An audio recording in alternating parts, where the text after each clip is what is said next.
back on the record. Thank you, Mr. Shaughnessy. Doctor, I believe we were moving to wound number 2 for Williams, correct? Yes, sir. Okay. And do you have an opinion as to whether or not that is a fatal or lethal wound? I do. And what is that opinion? That wound is potentially fatal by itself. Okay. Could you explain your opinion to the court? That wound was a significant wound in that it injured the left eye, and it also there were some injuries in the internal portion of the face, in the maxillary area, and the bullet ended up.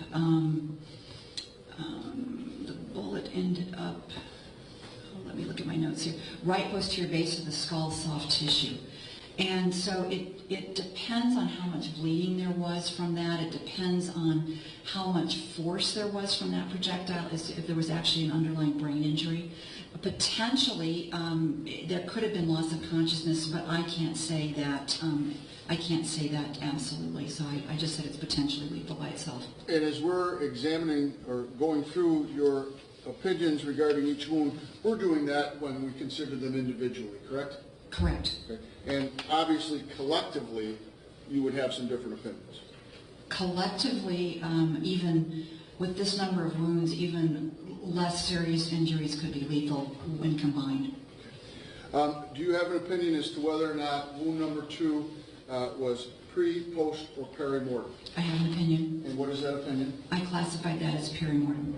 Okay. Getting back to perimortem, does the number of wounds impact your ability to say pre, post, or peri? Yes. Okay. And could you explain that phenomenon? When there's a lot of wounds, and when there's a lot of wounds that have injured heart, lungs, other vascular structures, there is a significant loss of blood. It's often difficult to tell the sequence. In these cases, it's certainly difficult to tell, if not impossible to tell the sequence of the wounds.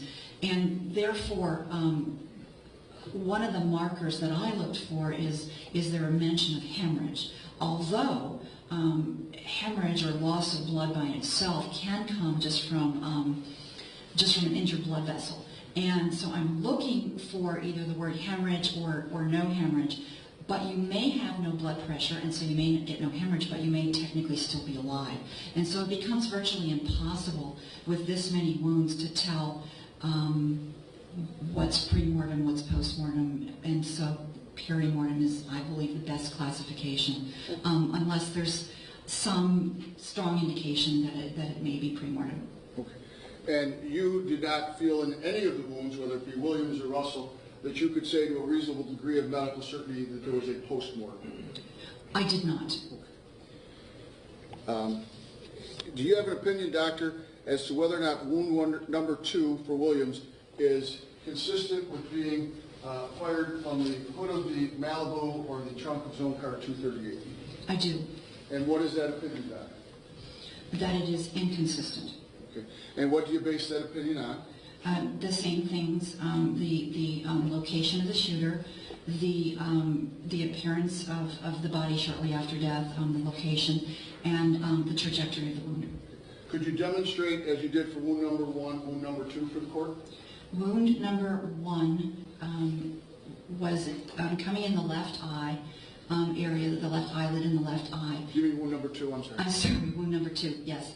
And it ended up on the basically the right base of the skull. And so it was going left to right, and it was going front to back and up to down. Okay. And again, that being the windshield, as I think the court asked you to do in front of the witness stand, could you demonstrate where the head would have to be in order for that to have been fired from an elevated position? The head would have to be turned around in this direction, and then it would have to be actually kind of down, so sort of in this position that I'm in. Okay. Thank you. And you base that opinion on the trajectory and path of the wound, and also on the location of the bodies in states DDD, or defense DDD? Correct.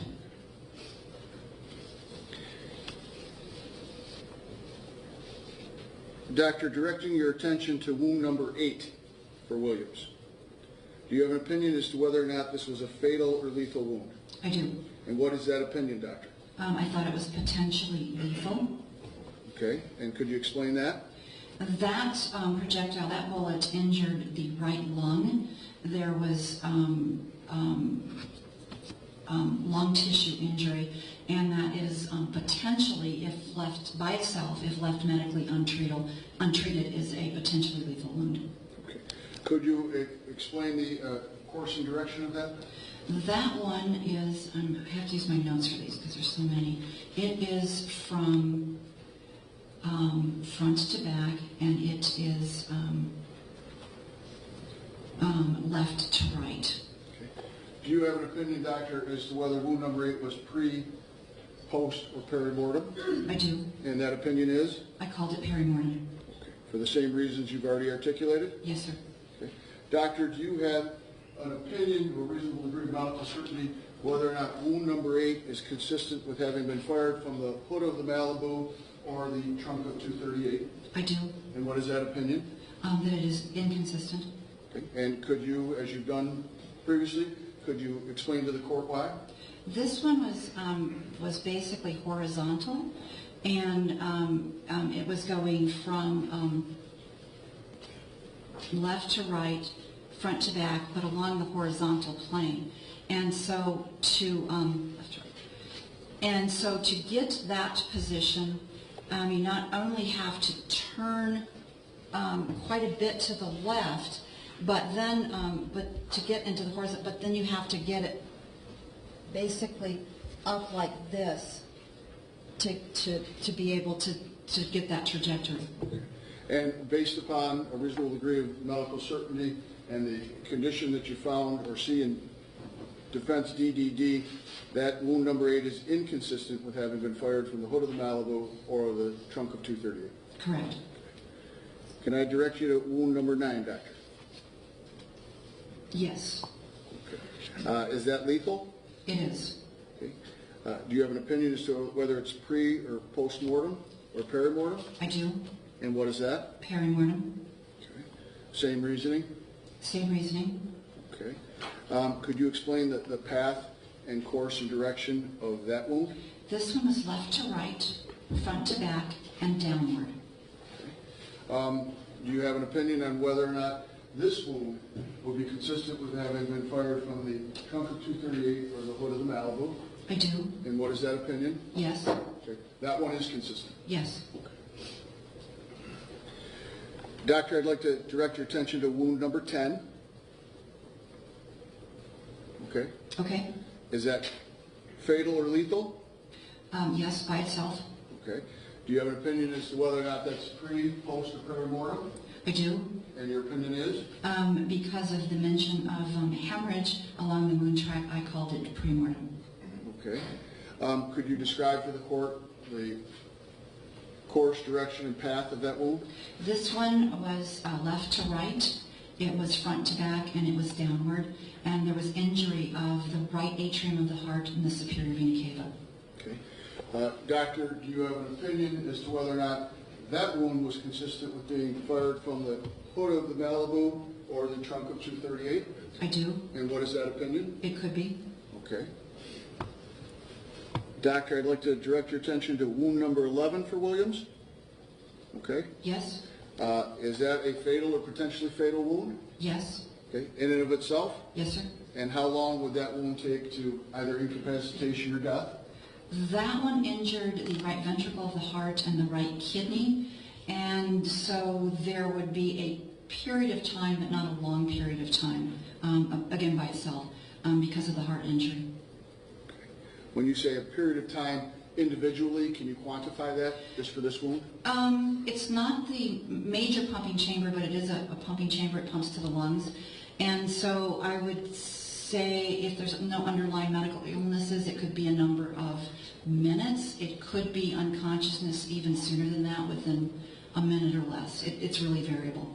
Taken collectively with the knowledge you have, though, of all of these wounds being sustained in a very short period of time, what would your opinion? Not much time at all. I don't know if I asked you on number 11 yet. Do you have an opinion as to whether that's pre, post, or perimortem?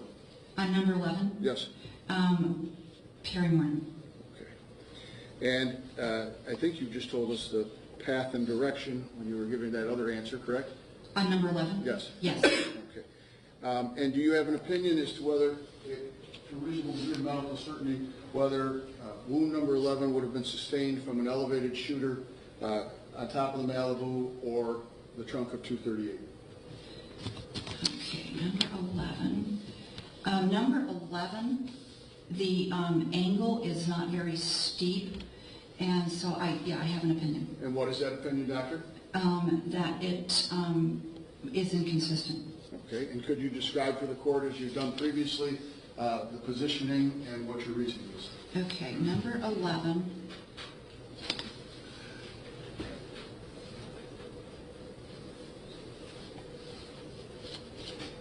It's on the anterior left thorax, and it is from left to right, front to back, and downward, but not with a particularly sharp angle. And so, again, the body would have to be turned, but to get a sharp angle, the body's going to have to be quite far back. Okay. Is that consistent with what you found in Defendant's Exhibit DDD? No. Doctor, I'd like to direct your attention to wound number 12 for Williams. Okay? Is that a lethal wound Yes.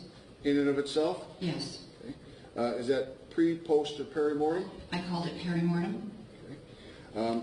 I should have asked you. Those are opinions, correct? Yes. Started cutting corners. Could you describe the path and direction of that wound? Number 12 is left to right, front to back, and downward. And there were injuries of the heart, the liver, and the stomach. Okay. Do you have an opinion, doctor, of whether or not that shot is consistent with having been fired from the hood of the Malibu or the trunk of 238? I do. And what is that opinion? It could be consistent. Okay. Doctor, I'd like to direct your attention to wound number 13. Yes, sir. Do you have an opinion as to whether or not that's lethal? I do. And that opinion is? That it is. Is that in and of itself or collectively? In and of itself, there would be probably by itself a period of time, but the inferior vena cava and the right renal artery were injured, and so those are pretty vascular, and there would be significant blood loss. Okay. Do you have an opinion to a reasonable degree of medical certainty whether that's pre, post, or perimortem? I called it, I do have an opinion. And what's that opinion, doctor? I called it premortem. Okay. Now, you've called that one pre-mortem. Why is that? There was hemorrhage described along the wound track in the pancreas. Okay. So that you can then make that opinion. I have that opinion, again, with the caveat that blood can leak from blood vessels. Okay. Could you describe the path, course, and direction of wound number 13? Wound number 13 is left to right, front to back, and upward. Okay. Doctor, do you have an opinion as to whether or not the wound suffered by Williams, labeled wound number 13, would be fired from an elevated position either on the hood of the Malibu or the trunk of 238? I have an opinion. And what is that opinion, doctor? No. Okay. Could you describe for the court, and I'm not sure if you can get in that position, could you attempt to at least describe or show the court the position you'd have to be in order to have gotten wound number 13 from the hood of the Malibu or the trunk of 238? Number 13, I'd have to have, okay, it's over to the, I'd have to be kind of in this position, but my pelvis would have to be up. Would you prefer to say your pretty pelvis high. would have to be up above the dash? At least, possibly around the level of the dash, maybe a little lower, maybe higher. Okay. Almost like a back spring over the back seat, Something like that. with your pelvis up above the dash. Dash level or above the dash, yes.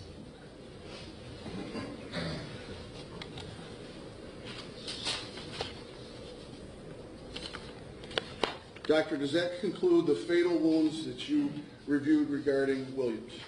Yes. You talked about each of these wounds individually, correct? Yes, sir. And I think you've already told us that obviously, collectively, they pose other problems. Yes, sir. can you describe the different things that happened with these collectively? Collectively, there's so many injuries. There's so many injuries of vital structures, and then there's also injuries of less vital structures, but there will be smaller blood vessels that are bleeding. There are bones that are broken. There are so many potential sources of loss of blood that taking them all together, even some of the more minor injuries could be lethal in combination. Okay. You've told us individually that you have an opinion about these wounds and whether or not they could have been sustained by a shooter on either the hood of the Malibu or the trunk of 238, correct? Yes, sir. Incurred. That's even the wrong word. Suffered? Done by. You said sustained by the shooter. I think Yeah. I know what you meant, but I know. inflicted by. What he said. Okay. Yes, sir. And we've talked about that individually, correct? Yes. All right. Now, when we say that collectively, do you have an opinion as to whether or not Williams could have suffered the wounds in 1, 2, 8, 9, 10, 11, 12, and 13 in the period of time that we're talking about here, all from an elevated shooter on the hood of 238, or the trunk of 238, or the hood of the Malibu? I do. And what is that opinion? There would be so many movements to try to get into that position. There would be so many sort of convolutions of movements that it's my opinion that with the types of injuries there wasn't enough time to get into those positions to have them all coming from the hood of the Malibu. And that opinion is just generally, that doesn't take into account where the bodies are found? Or does it? That's just generally looking at them, yes. And then when you add in what's in Defendant's Exhibit DDD, does that further bolster your opinion of that? Yes, sir.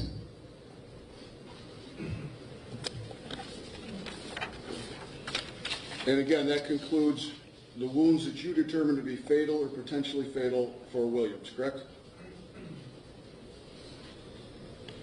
Yes. May I direct your attention to the chart for Russell? Yes. May we start with wound number 1? Yes. Okay. And the same questions obviously apply. The numbering is not indicative of the sequence in which the wounds were suffered or received. Correct. They are arbitrary. And the same limitations of looking at these collectively and individually apply. Yes, sir. Wound number 1, is that a fatal wound? That is a fatal wound. By itself? Yes, sir. Could you describe the course, path, and direction of that wound? Wound number 1 is the entrance is at the left top of the head, and the wound track is downward. It's toward the left, and it's back to front. And there were injuries of the brain, there were skull fractures, and there was described subarachnoid hemorrhage of the brain. Is that, or how long, after suffering this injury, would one be incapacitated or dead? In my opinion, immediately unconscious, depending on how long the heart beats. It could be a number of minutes until the heart stops beating. Do you have an opinion, doctors, whether wound number 1 for Russell is pre, post, or perimortem? I have an opinion. And what is that opinion, doctor? I called it pre-mortem because of the mention of the subarachnoid hemorrhage. Okay. Doctor, do you have an opinion as to whether or not that wound was inflicted from the hood of the Malibu or the trunk of 238? I do. And what is that opinion, doctor? My opinion is it is not consistent. And could you demonstrate for the court the basis of that opinion? Okay, wound number 1 is at the left top of the head, and then the projectile is approximately at this level. And so to get into this position, you're going to have to be bent over and in basically kind of like this position. Okay. Now, we've indicated that it's possible to move into any position, correct? Yes, it is. Okay. What makes you say, though, to a reasonable degree of medical certainty, that that wound was not inflicted when he was in that position? If you look in the photograph, to get into that position, he's going to lose consciousness immediately with that wound, taking it by itself. And so, but he's back and he's behind the other body. He's behind Williams, and so he's not going to be capable of moving himself into that position once that wound is received. So in order to be in a position to have gotten this from an elevated position on, number one, from the hood of the Malibu to the trunk of 238, he'd have to be bent all the way over to the steering wheel or beyond. Yes. And after sustaining that wound, he wouldn't have the ability to move his body back. In my opinion, he would fall forward by gravity. And that's what you'd expect to find. Yes. Again, doctor, could additional bullet wounds have pushed his body back into that position? No. Okay. And even though additional bullet wounds couldn't have pushed his body back to the position, there now are no other bullet wounds even in the shoulders, if that were even possible. There are none. There's some in the chest, but there are none in the shoulders. But again, that wouldn't be possible. Correct, in my opinion. Okay. To a reasonable degree of medical certainty. Yes, sir. Okay. May I direct you, doctor, to wound number 2? Yes. Is that lethal? That wound is lethal by itself, yes. Okay. And is that, do you have an opinion as to whether that's pre, post, or perimortem? I do. And what is that opinion? I called it premortem. Okay. And could you describe the course and direction of that wound? This one was downward, it was right to left, and it was back to front. And the entrance wound was in the posterior right, the back of the right side of the head. And it included lacerations of the brain that included the brainstem, and there were also contusions of the brain described. Doctor, do you have an opinion as to how quickly that would be incapacitating or cause death? I do. And what is that opinion? Instantly. There's a brainstem injury.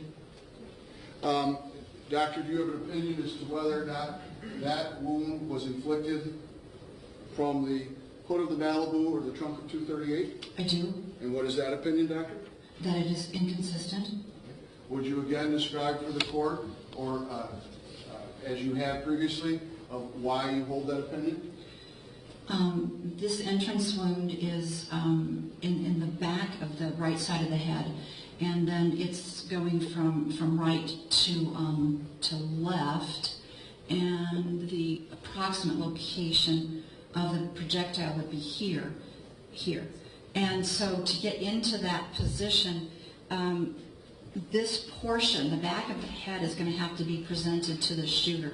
And so to get into that position where you've got that angle, it's going to have to be down.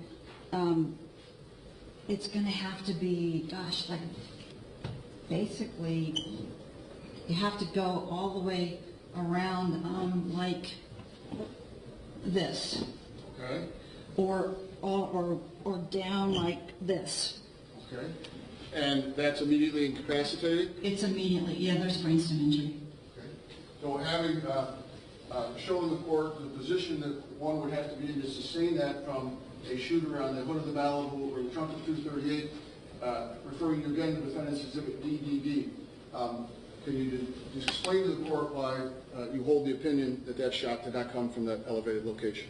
Once the brainstem is injured, there's going to be absolutely no volitional activity. And so to get that part exposed, he's going to have to be so far forward that by gravity he's going to continue to fall forward once that's received. And so to get back into the position where he is and then behind the Williams body, he doesn't have the capability of moving in that direction once that brainstem is injured. And you did not expect it, as you would in wound number 1, expect him to be just about on the passenger side floor. Correct. Or at least his head down in that direction. Correct.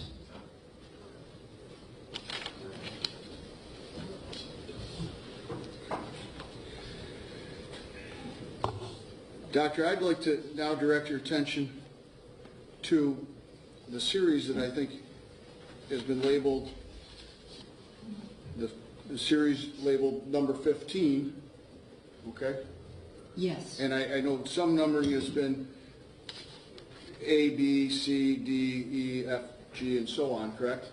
Correct. And there's been some relabeling, making 15A, for example, 6. I called 15A 15, and then I just arbitrarily gave B 16, C 17, and so on. Okay. But I got them on the table as B and C also. I understand. Could you describe that series of wounds for the court? That series of wounds were collective wounds. They combined, and so the location of the projectiles couldn't be attributed to each individual wound. On some of the wound tracks, some of the individual injuries were described. On others, they were collective injuries. There were just so many of them that the pathologist that was doing it, I don't think anyone would have been able to, couldn't determine exactly which bullet went with which wound. And so therefore he did, or she did label them and then gave there were collective wounds associated with some of them, and others there were some initial injuries that were documented. Do you have an opinion as to the series of 15A through, time for the reading glasses, 15I, as to whether or not any of those are individually lethal or fatal? I do. Okay. And what is that opinion, doctor? Again, if it could be determined before they started basically becoming too confusing, the wound tracks. On 15B, that is lethal by itself, and 15D, 15C is lethal by itself, and then 15E is potentially lethal by itself. Okay. Let's start with, 15B then. Is that pre or post-mortem or peri-mortem? I called it pre-mortem. Okay. Can you describe the path, course, and direction? This one was downward, described as downward into the abdominal cavity, left to right and front to back. It injured the left ventricle of the heart, the left lung, and there was a collection of blood in the left chest cavity. Okay. 15C or 17? Lethal? Yes, sir. In and of itself? Yes. Okay. Do you have an opinion as to pre, post, or peri-mortem? I do. And that opinion? Is pre-mortem. Okay. And could you explain the course and direction of that wound? That one is downward into the abdominal cavity. It's right to left and it's front to back. It injured the right atrium of the heart, the right coronary artery, and there was blood in the right pleural cavity associated with that. Okay. Did we also say 15D or no? 15D. No, I said that, but I corrected myself. Okay. It's one of the collective injuries. Okay. And when we say collective injuries, that could contribute to being fatal? The collective wounds included the diaphragm, the stomach, the liver, the colon, the kidney, and there was associated blood. So yes, those could be lethal. Okay. While these are 15A through 15I are all lumped together, they don't all share the same wound track, do they? No, some of the initial wound tracks are the initial wound tracks are described. It's later when they start combining that they can't be associated with a particular projectile. Okay. Would it be fair to say that 15B and 15D are left to right wounds? 15B and 15D are left to right, correct? And would it be fair to say that the remaining wounds are either undetermined or right to left?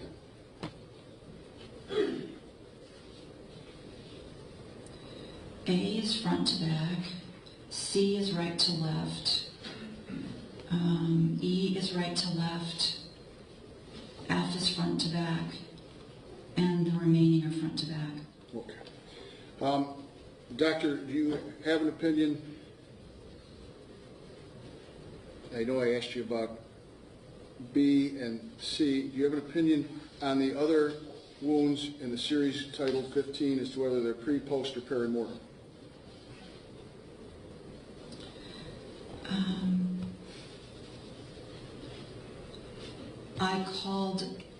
We've talked about B and D, and I called the remainder perimortem. I'm sorry, I have an opinion. Yes, okay. What's the opinion? I call them perimortem. Okay. May I interrupt? I thought you said 15C was fatal. You must have said D. C. 15. Okay, I'm getting lost. 15B is fatal by itself. 15C is fatal by itself. 15E is potentially fatal, and then the rest of them are collectively potentially fatal. Well, I only interrupted you because you mentioned, you said we talked about 15B and D, and while you did talk about them, you didn't mention both of them as being fatal. Oh, okay. Okay. So I just want to make sure my notes are right. Pardon the interruption. Sorry. Regarding the 15 series, do you have an opinion as to whether or not those could be fired from the hood of the Malibu with the trunk of 238? I do. Okay, and what is that opinion? They could have been. The left to right ones, the body's going to have to be turned quite a bit, but it's possible.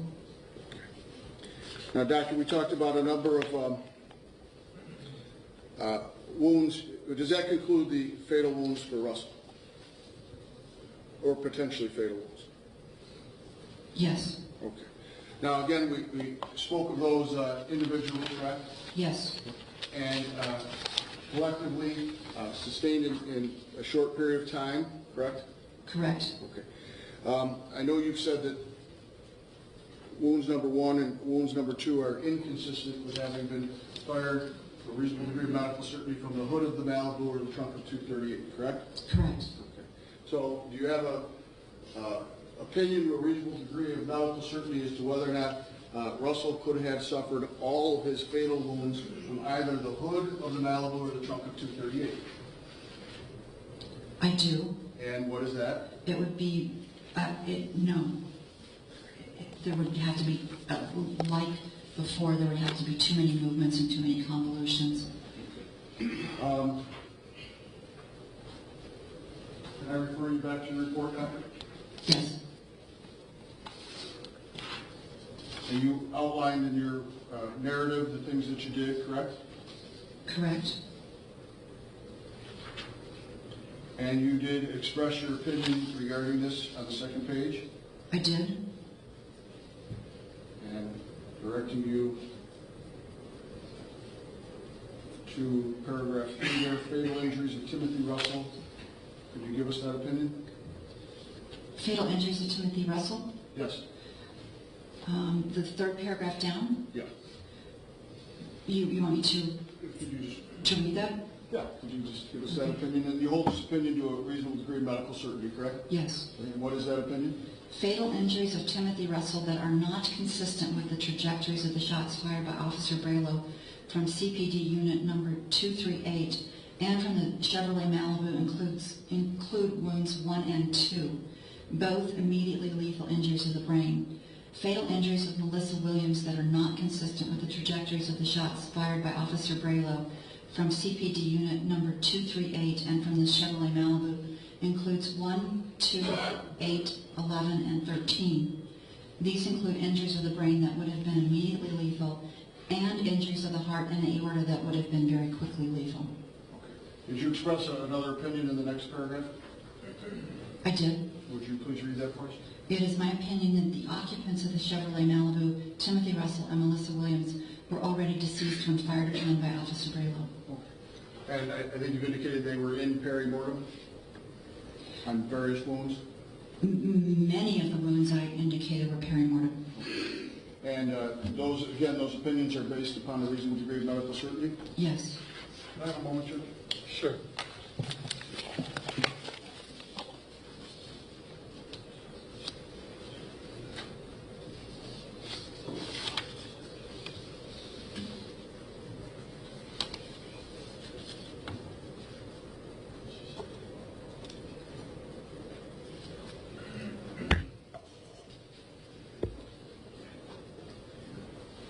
Doctor, thank you very much. I have no further questions, Judge. Thank you. Thank you, Mr. Shaughnessy. Do you have any cross-exam, Mr. Bell? Yes, sir.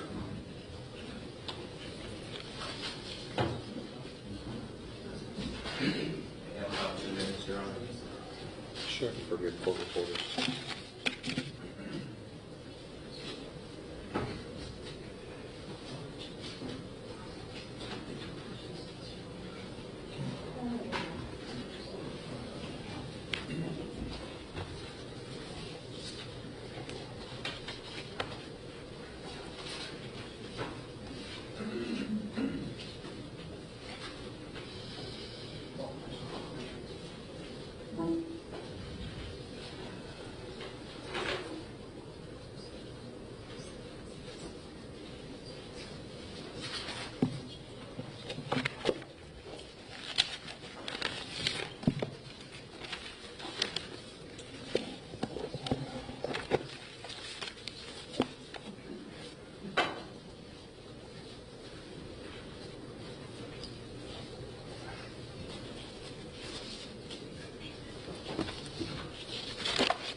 Actually, while we have a minute, while you're prepping for your cross,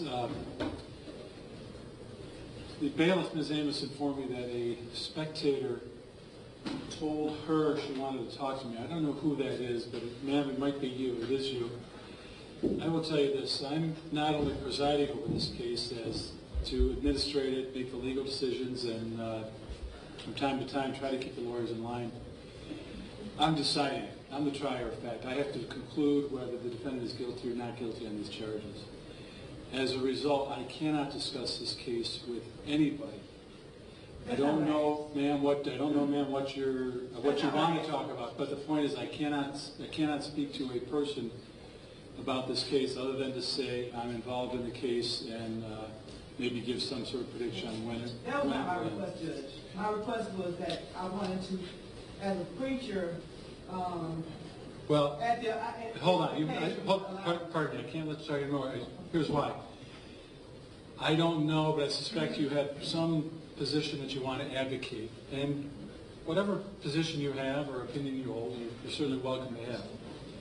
It might be one that I respect, but I can't allow myself to be possibly influenced by it because there won't be evidence in this case. So the point is, I can't talk to you until after a verdict.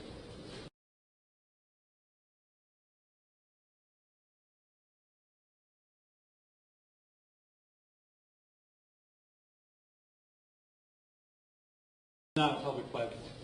And the things that the public has said cannot and will not be considered by me. I got to consider the facts, the evidence, the law, and the arguments of counsel. So I'm just sitting as a preacher. Well, Thank you. God bless you.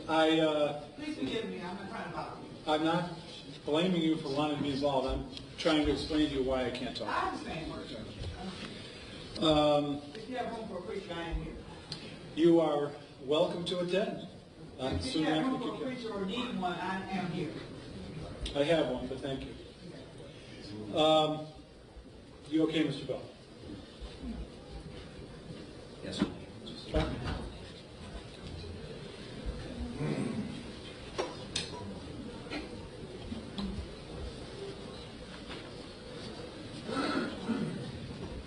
Good evening. How are you? I'm good. As the judge said, my name is Mr. Bell. You are Dr. Rowe, correct? Thank you, yes. And welcome to Cleveland. I understand you live in Texas now, is that correct? I do.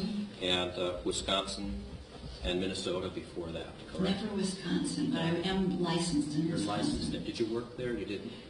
There were no pathologists, forensic pathologists in western Wisconsin, so cases were sent into Minnesota, so I had a license, a Wisconsin license because of that. I see. So you would work in Minnesota, but sometimes you would take Wisconsin cases in Minnesota, Correct. Correct. Had occasion to then testify as a medical examiner in Wisconsin. I did. You traveled from Minnesota there to do the testimony. Is Yes, that sir. correct? Yes, sir. And also in Minnesota you testified as well, correct? Yes, sir. So you were a government employee as you are now, right? I wasn't a government employee When in you- either case. No, you weren't? Can you explain that to us as an assistant medical examiner? In- You worked for the government. In Minneapolis and in St. Paul I was. In the job in Dakota County, I was a hospital employee, and I'm actually an independent contractor in Texas. Talking about your medical examiner work in Wisconsin and Minnesota, though, were you, as a deputy medical examiner, when you were in Minnesota and handling Wisconsin cases, were you a government employee? Not when I was at the hospital. Okay. But you were at some point in time. Yes, sir. What years were that?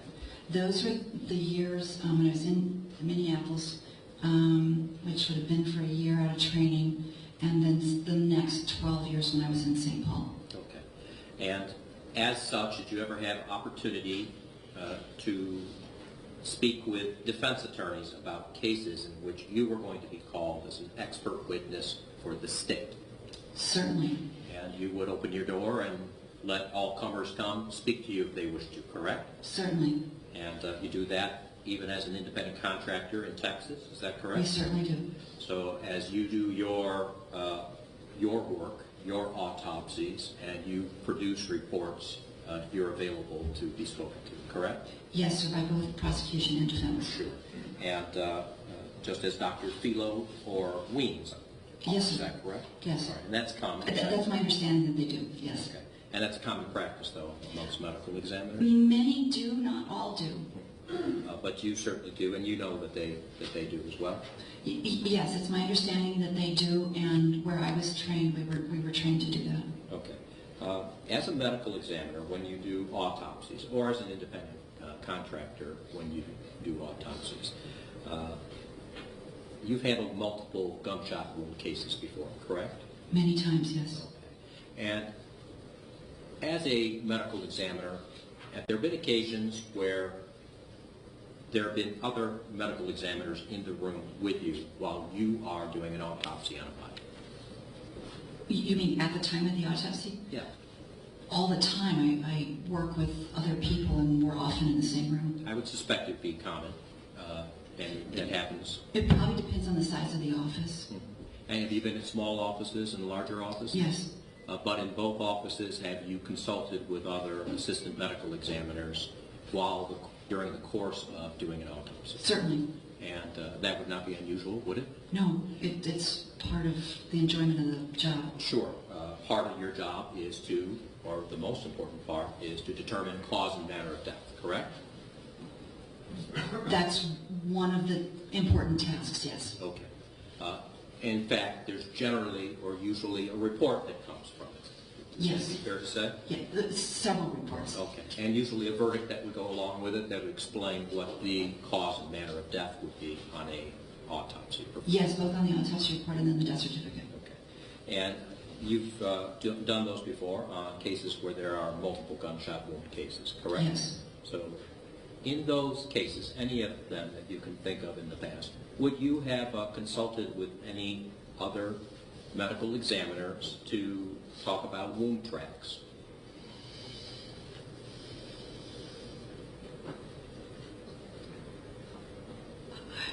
I consult all the time. I can't think of a particular. It's probably so common that it would in fact occur.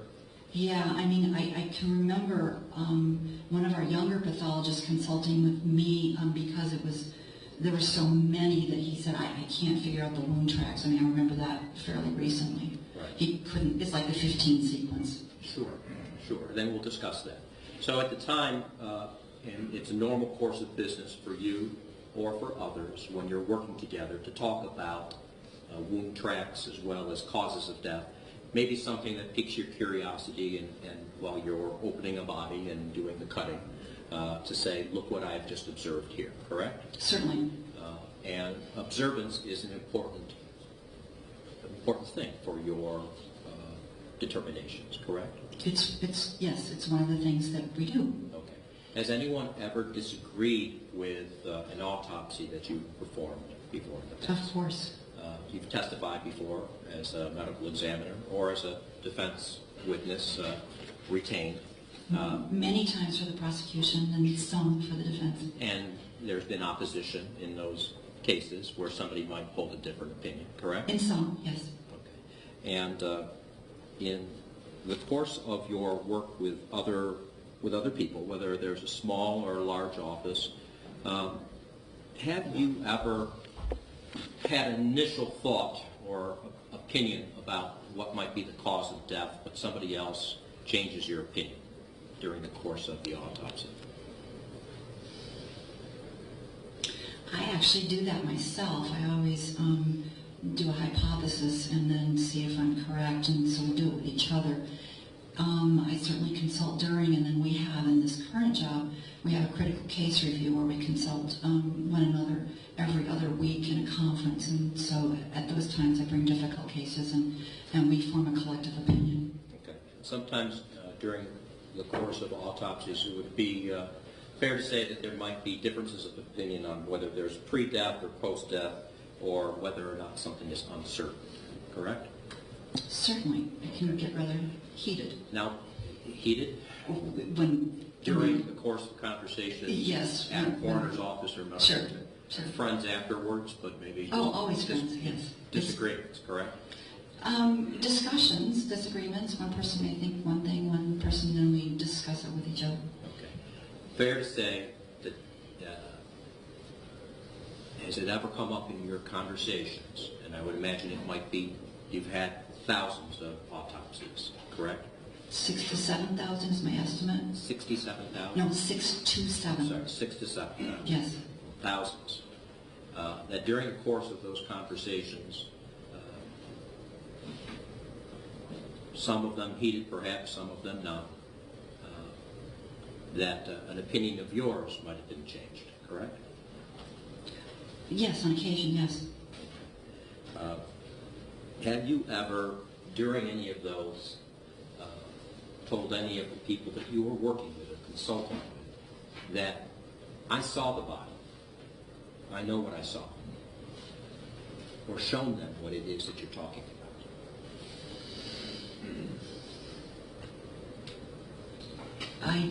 That's not a term I tend to use. Okay. Well, you understand what I'm asking. I understand what you're asking. Personal observation is something that's very important. It is very in science, important, correct? yes. And it's something that if somebody hasn't done a personal observation, you might bring that point up to them during the course of your consultations and say, I observed it, correct? I just did that last week on a cardiac valve case that I thought was one thing in it, and then I started rethinking it and showed it, and not sure if I was correct with my initial. Okay. So even with yourself? Mm-hmm. Okay. And, but if you observe something personally, you may tend to have or hold to a view that you know what it is that you saw, correct? I can be fairly stubborn, yes. Okay. Then that's really not what I was asking. Asking if, on a first-hand basis, if one doctor sees something and does the autopsy themselves, like if it's you perhaps or anyone else, that personal observation, that there's some deference that's given to that, even in the course of your work. Not so much. Not so much. We sort of have to prove it. Yeah. Have to prove it by, but you can say, I saw it though, correct? We can, yes. And in this particular case, to make an obvious point, you didn't cut these two bodies, Timothy Russell. No, I did not. Did you ever speak to Dr. Weems or Dr. Phelan? I did not. To tell them that you have a difference of opinion after viewing their autopsy records and the other documents that you've testified to on direct examination that you reviewed? I did not. And there is a difference of opinion that you hold with Dr. Posey, is that correct? As to wound number 11, which we'll get into. You know, I haven't paid so much attention to any of the opinions. I came to my opinion, and I know that I do have some difference of opinion with Dr. Posey, and I think there are some differences. with the pathologist that did the exam. I'm not sure how great those differences are because that's not what I focused on. Okay. Did you ever see, I think you testified, correct me if I'm wrong, Dr. Posey and Martini's reports that mentioned in your reports? I did. You testified to that? I did see those. And did you see those prior to your report? Prior to my report being written? Yeah. Yes, I did. Okay. Would that have been sent by fax, by mail? I don't recall. Okay, would it have been a draft? A draft? I don't remember that it was a draft. What was your report dated again?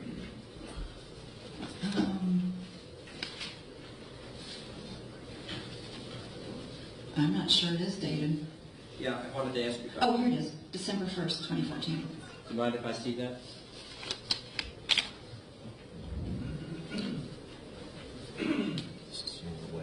Rick's mark. There's mark. I need it back, though. I vote on it. I'm not done looking at it. I'll give it to you, okay? Defendant's Exhibit YY is what you looked at, and the others are attached, right? Okay. Yes, I think there were two other. Okay, so let's look at that. December 1st of 2014, correct? Is that Correct. Is that the exhibit? Okay, now which one would you like back? The one marked you one. have some markings on Yes. that. And you also brought some notes with you today, too. I did. Okay, on a break, if with your indulgence, might I be able to take a look at those? If we were to have one? Okay, I appreciate it. So this is dated December 1st. Does that help refresh your memory on whether or not Dr. Posey or Mr. Martini's reports were provided to you before that time? Oh, I'm pretty sure that I'd seen their reports before I issued mine, but I don't remember if they were drafts or not. Okay. I believe if you read them, and I know that let's go through that again. Did you read them? I did. And is there a report by Mr. Martinelli that you read?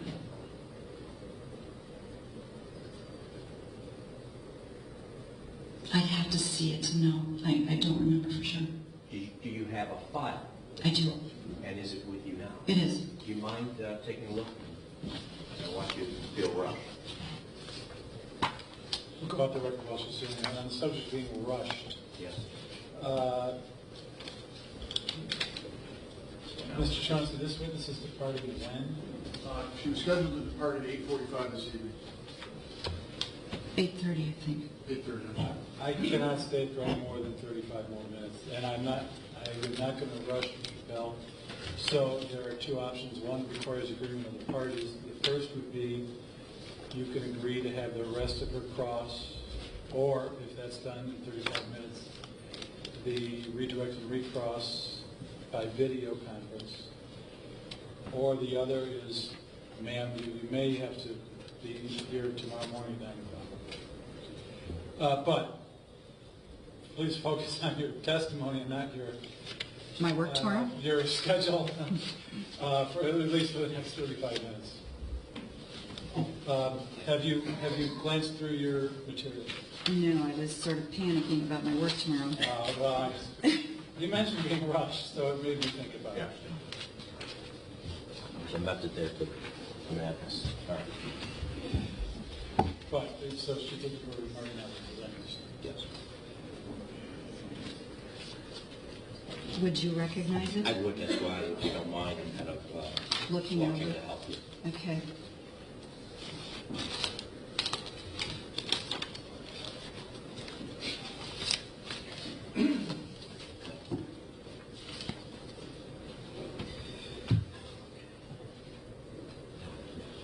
Okay. Right. Well, hold on, because I think we were wrong. Yes, Judge. So, she's looked through her papers. There are some other things on here. Mr. Lord, are you ready? All right, so we are back on the record. Okay. Thank you, Judge. You're welcome. Doctors, just briefly trying to look over your shoulder, and thank you for allowing me to do that. You have some other discs that are there as well. Were you able to open up the discs and take a look at them? I looked at those. back before I wrote the report. I have not looked at those in preparation for today. Okay, so we don't know if Dr. Martinelli's report is in, or Mr. Martinelli's report, correct? I don't. Okay. So you have any knowledge or recollection of that name, Martinelli? It's a new as word. opposed to Martini? No, I can't differentiate the two. Okay, I understand. But you don't remember reading a report or anything like that? I don't. That doesn't mean that I didn't. Okay. Would you, do you have any phone calls with Dr. Posey about this? No. And did you hear ever that your opinions, other than a few small things, like Wound 11 and other things that we talk about, were in concordance with the opinions by Mr. Martini and Dr. Posey? I knew there were some differences. I don't think I was ever told that there were major differences. Okay. All right. As you had the opportunity to review the reports that you did, Mr. Martini's and Dr. Posey's, was there anything in those reports that caused you to believe that your report was inconsistent with theirs?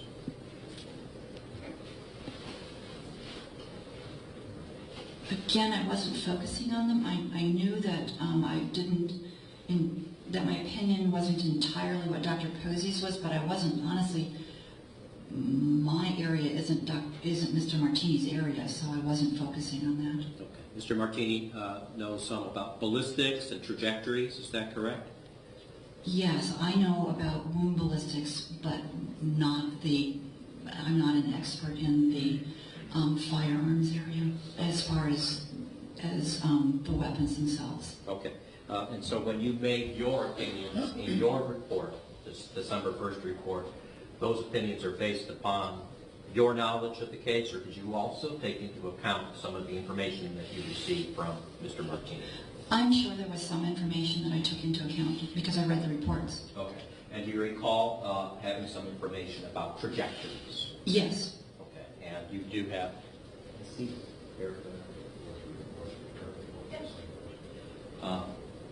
you have your report. Why do you mind following along there with us? On where I'm sorry. Your report. On my report, yes. December 1st? Yes. Okay. So, in your report, on the second page,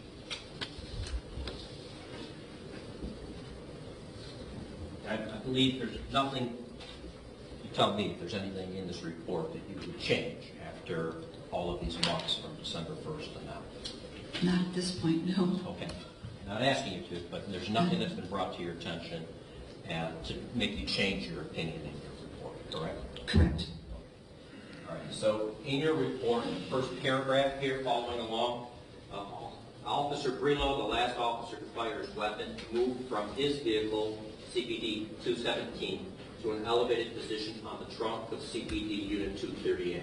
The trajectories from this vehicle with respect to the occupants of the Chevy Malibu were from front to back, from right to left, and down, period. Okay, no problem with the first sentence, that's your report? Yes. Second sentence, Officer Brelo then moved onto the hood of the Chevrolet Malibu, period. The trajectories from this location were from front to back, very slightly right to left, and or very slightly left to right, almost straight on and down, correct? That's your opinion.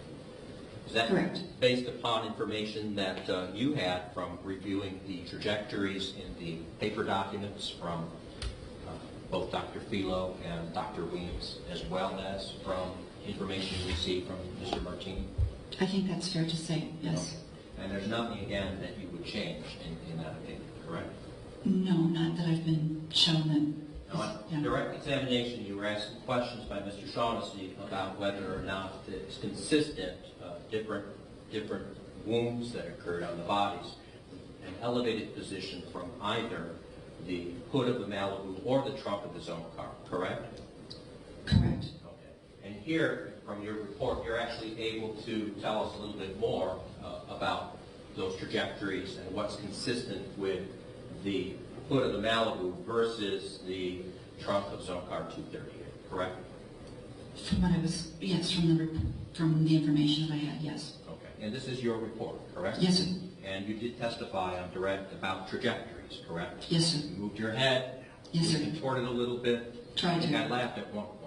I didn't notice. But there's some different positions that you had on direct examination, correct? You testified? Yes, sir. Or heard testimony about trajectories. So this, I'd like to ask you then, what trajectories from the vehicle with respect to the occupants of the Chevy Malibu from front to back, right to left, and down, consistent with the position on the trunk of CPT Unit 238? Which wounds are we talking about? I don't think I can separate them out. Well, it seems like you are there. Officer Brelo, the last officer to fire his weapon, moved from this vehicle to an elevated position on trunk CPT Unit 238. The trajectories from this vehicle with respect to the occupants of the Chevy Malibu were from front to back, right to left, and downward, correct?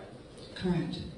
And then, moving on to the hood, we have trajectories that, and I'll skip ahead in the sentence, No, I can. very slightly left to right? Yes. So which ones, I'll ask that question, are very slightly left to right to almost straight on downward?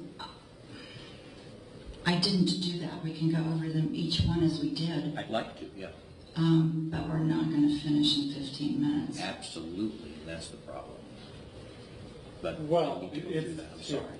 Here's the thing, it's a problem, there will be a solution. The solution is not going to be, though, to limit or cut off cross-exam or... No, I understand. So, but we'll work it out. So let's make use of the 20 minutes or so, and then we'll figure out our solution.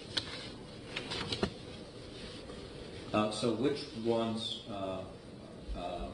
going to the last sentence then of the first paragraph, if we can go there, maybe we can parse out which ones, in your opinion, are the trajectories that are consistent from that location, the hood of the Chevy Malibu. Okay, I'm not understanding your question entirely. Do you want me to go over each and every wound? Yes, to tell me which ones are from slightly left to right to almost straight on that you were talking about in your opinion, your report based upon a reasonable degree of scientific certainty.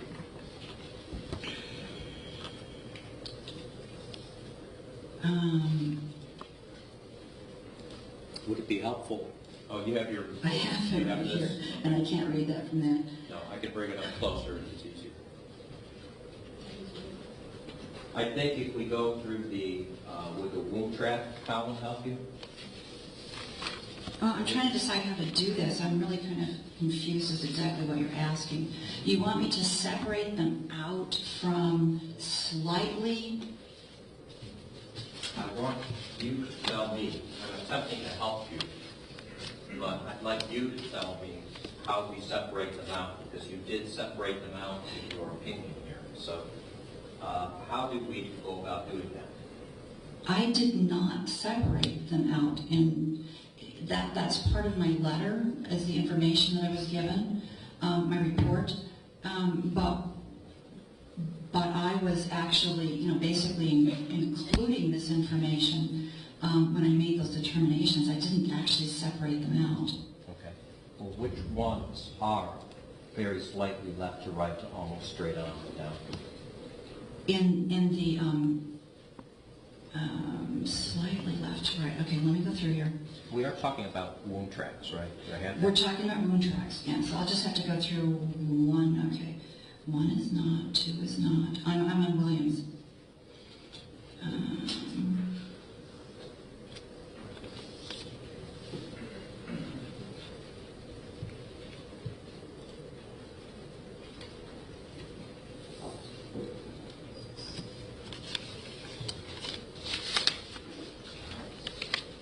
And none are slightly left to right. There are certainly multiple ones that are left to right, but none that I have listed as slightly left to right. Okay. Can I ask you then, why did you have that here in your report?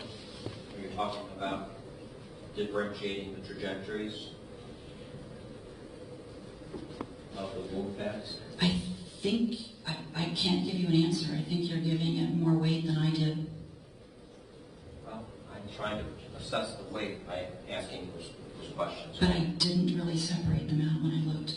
Okay. What I was trying to do was take the general direction from where they were supposed to be coming.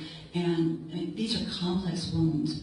And by just looking at each one, it's very difficult to determine the position of the shooter and the position of the person.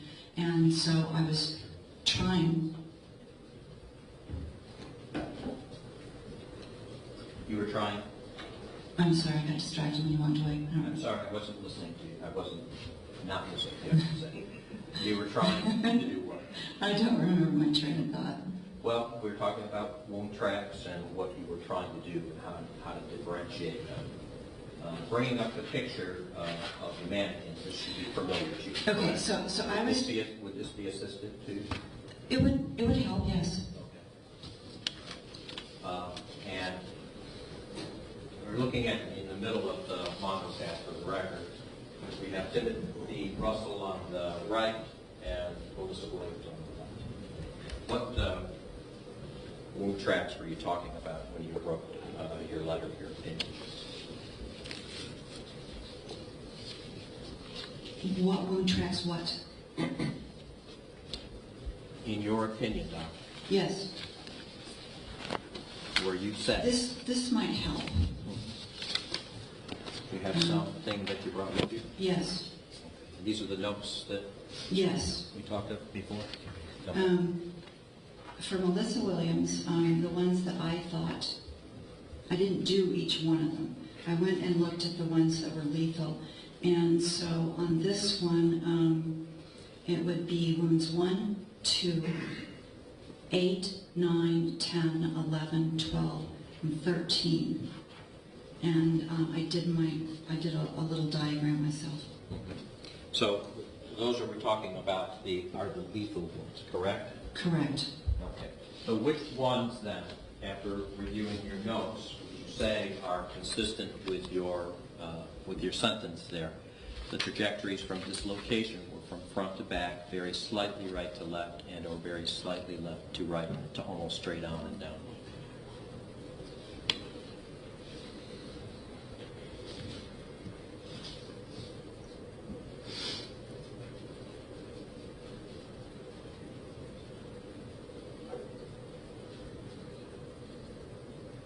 Number 9. Okay. Number 10.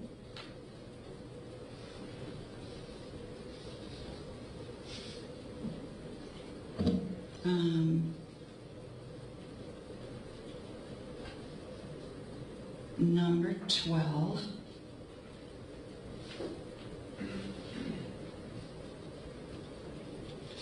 Malissa Williams. 9, 10, and 12. Correct. Okay. And we'll talk about 11, but 11 seems to have that particular angle, but there's a difference of opinion between your report and Dr. Post's report, as you understand it, correct? I don't understand that. I'll take your word for it. Okay. But 11 we'll discuss a little bit. But for now, 11 isn't here, correct? It's just 9, 10, and 12 as far as your report. 9, 10, and 12, correct. Okay. And I used red on the marker here because those are, I think you've testified, those are all lethal wounds, correct? And that's what you have notes on, correct?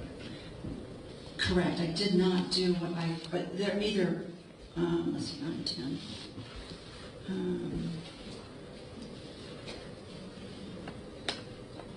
Or potentially lethal. Okay. Okay. 9 you have as yes, and potentially lethal. I'm sorry. 9 is lethal, yes by itself. 10, yes by itself. And 12, yes by itself. Correct? Correct. So they're lethal wounds. Correct? Oh, I thought you were talking about the diagram. No, Okay. sorry. Okay. All right, and then you have anything else as far as other wounds on your notes that fit that category that you put in as your opinion, consistent with the trajectory from the Malibu? No. Okay. Now, how about the other wounds that are not lethal? Which ones of these, and I see in your report, you've got wounds 1 through, and you renumbered it up to 24. Which ones of those are, Doctor, also consistent with the trajectory from the Malibu?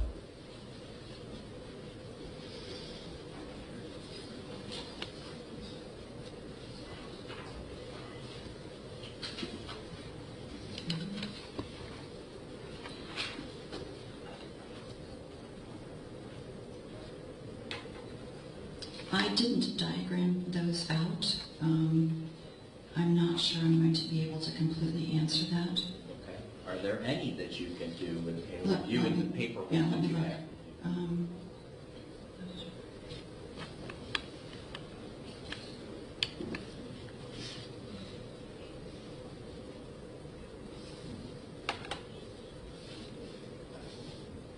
Four possibly, without diagramming it.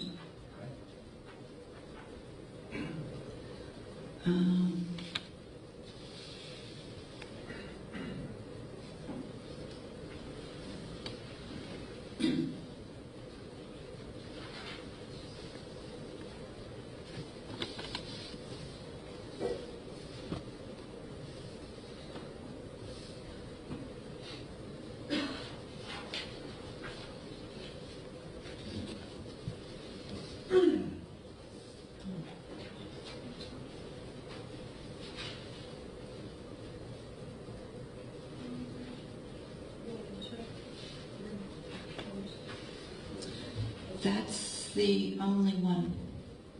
These are the left to right, front to back, and downward wound tracks that you're looking at, correct? I was looking at the right to left. Right to left, okay. I see this, right to left. Yes. So, those, There were other right to lefts, but they were upward. okay. Other right to left, but they're up, correct. So what differentiates, in your opinion, between the hood of the Malibu and the trunk of the zone car? I didn't differentiate between them. I mean, well, it's in your opinion, Yes, you differ and about that, but I listed where he was, but I did not. My major concern was where was he on the Malibu? okay, and that's what we're talking about, what's consistent on the Malibu, correct? Correct. Okay. How about on the zone car? On the what? Zone car 238, the police car. I didn't. I looked at that, but that's not what I was focusing on. Okay. Can you do that? Probably given enough time. And by looking at the reports itself? Yes, I mean it would be a lengthy process. I can't just do it right now. Well, the reason I'm asking is because that paragraph there, again, you have trajectories from the vehicle of the Malibu, and you have trajectories there from the Correct. zone car. I listed those, yes. Okay.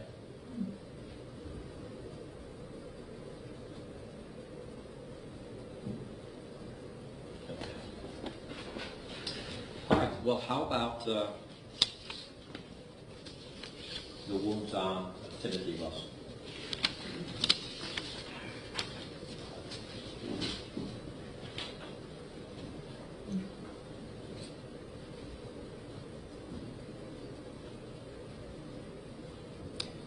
Can you do the same thing? You have your notes? I have my notes. So you want me to go through and say which non-lethal ones? Well, let's start with the lethal. Was that easier to begin with? Okay, 1 and 2. The trajectories from the location slightly right to left and or very slightly left to right to almost straight on and downward, I believe.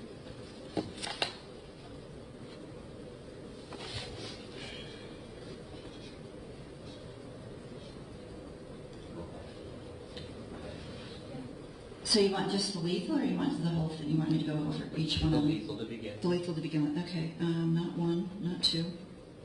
And And then the 15s, to assist you here, we'll pull up the Malibu. again, I have... Pull up the on the Mondo pad. I'm sorry, what? I'm pulling up on the mannequins on the Mondo pad. That's of any assistance. It's, I looked at those, but I did this... Okay. So these are the downward trajectory angles that are 15A through I that you're looking at right now, correct?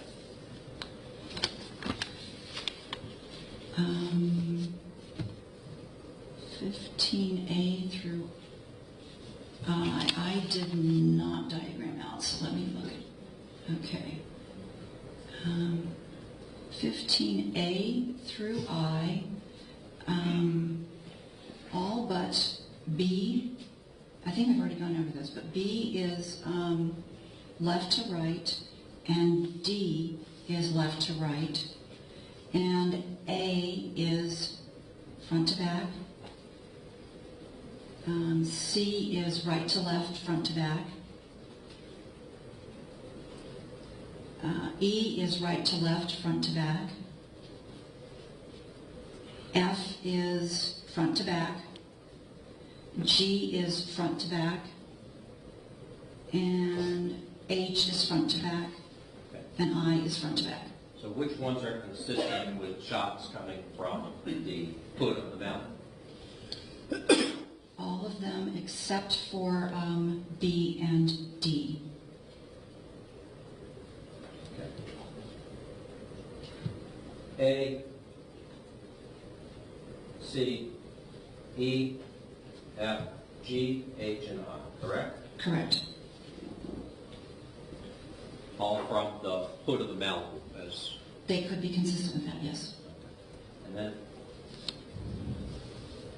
those are the, in your report, very slightly right to left and or very slightly left to right to almost straight on and downward. No, in my report, they are what I just said. I went through each one of them, front to back. Right. Right. So I'll ask, maybe I wasn't clear, I'll ask the question. We're going back, we're going to try to do the same thing that you did on Malissa Williams with Timothy Russell.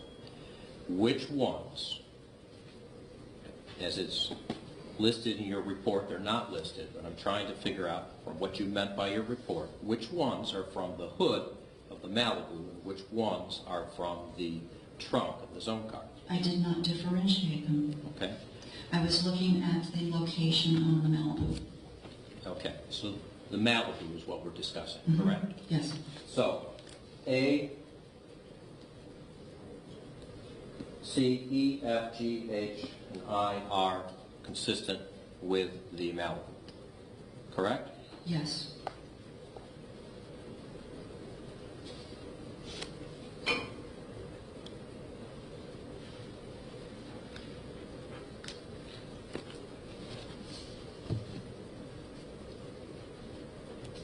Is there any distinction then in your report as to the non-lethal wounds?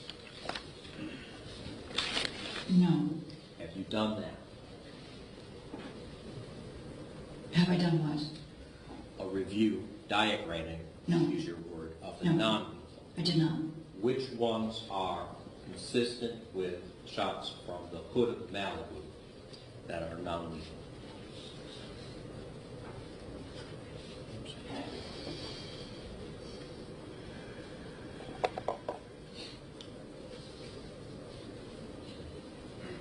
Number 6.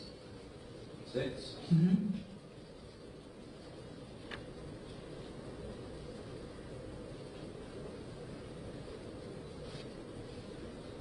Okay. Um,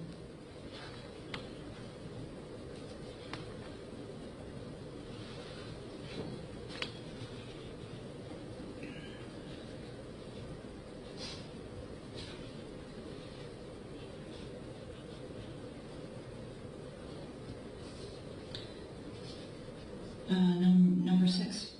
Okay. The others, are they consistent from an elevated position? Yes, there are a number that are downward, but they don't say slightly right to left. They say left, either left to right or right to left. Okay. So you put And then those, there are some that are upward. those are consistent with the zone car, not the upwards, but the others? I'm sorry, I didn't follow. Which ones?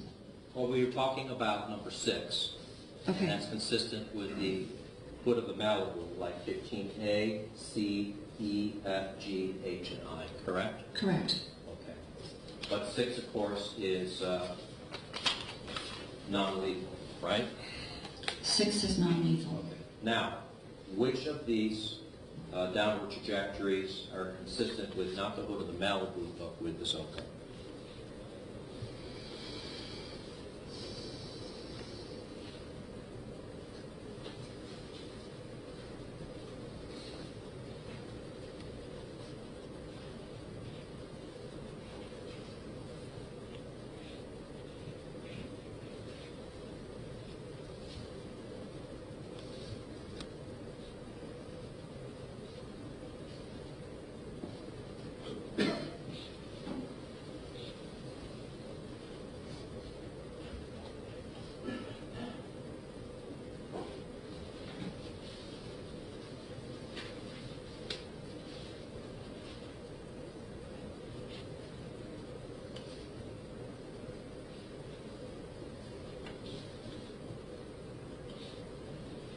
I don't see any of them that could fit.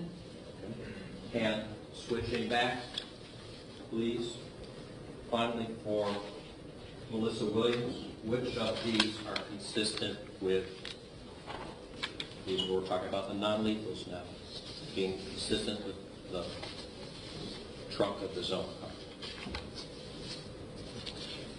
Again, this is as opposed to the hood of the Malibu.